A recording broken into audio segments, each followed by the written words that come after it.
बहुत समय पहले की बात है। मध्य प्रदेश के जंगलों में एक छोटा सा गांव था, गौरवपुर।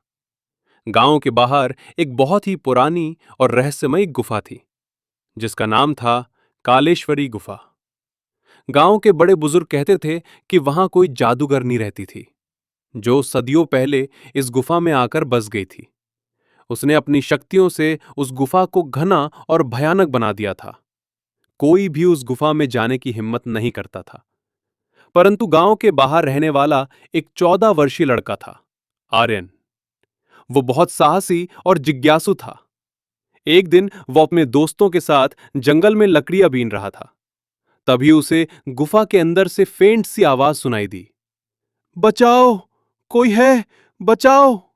सारे दोस्त डर के मारे भाग गए, पर आर्यन के कदम रुक गए।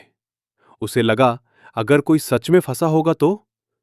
वो धीरे धीरे गुफा के अंदर गया। गुफा ठंडी, अंधेरी और नमी भरी थी। दीवारों पर चमगादड़ लटक रहे थे। अंदर जाते ही उसने देखा, दीवारों पर पुराने मंत्र और संकेत बने हुए थे। अचानक उसके पैरों के नीचे जमीन धसक गई और वो एक गहरे तहखाने में गिर पड़ा। जब उसकी आंखें अंधेरे की आदत डालने लगी, तो उसने देखा, सामने एक बहुत सुंदर युवती लोहे की जंजीरों से बंधी हुई थी। उसके कपड़े पुराने हो चुके थे। आर्यन बोला, तुम कौन हो? यहां क्या कर रही हो?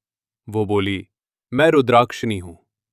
मैं इस गुफा की जादूगरनी थी, परंतु मेरी शक्ति का दुरुपयोग होने लगा, इसलिए मेरे ही गुरु ने मुझे यहां कैद कर दिया। पिछले 300 सालों से मैं यहीं हूं। कृपया मुझे मुक्त कर दो।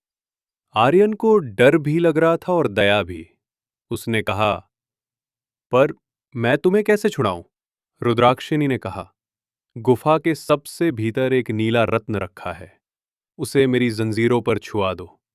लेकिन याद रखना, वहां नागराज रहते हैं। वे रक्षक हैं इस रत्न के। आर्यन ने साहस जुटाया और गुफा के भीतर जाने लगा। रास्ते में सांपों के ढेर, बिच्छू और काले पंखों वाले विशाल चमगादड़ उसे रोकने लगे। पर उसने एक मोटी लकड़ी जलाई और धीरे धीरे उनके बीच से निकलता रहा। आखिरकार वो उस कमरे में पहुंच गया जहां वो नीला रत्न रखा था। जैसे ही उसने उसे उठाया, वहां एक विशालकाय नागराज प्रकट हो गया। उसकी आंखें अंगारे जैसी लाल थी।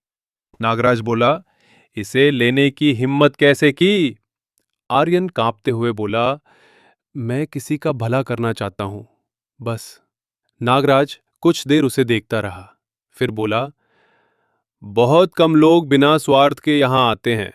मैं तुम्हें जाने देता हूं, लेकिन याद रखना, जादू को जंजीरों में मत बांधना।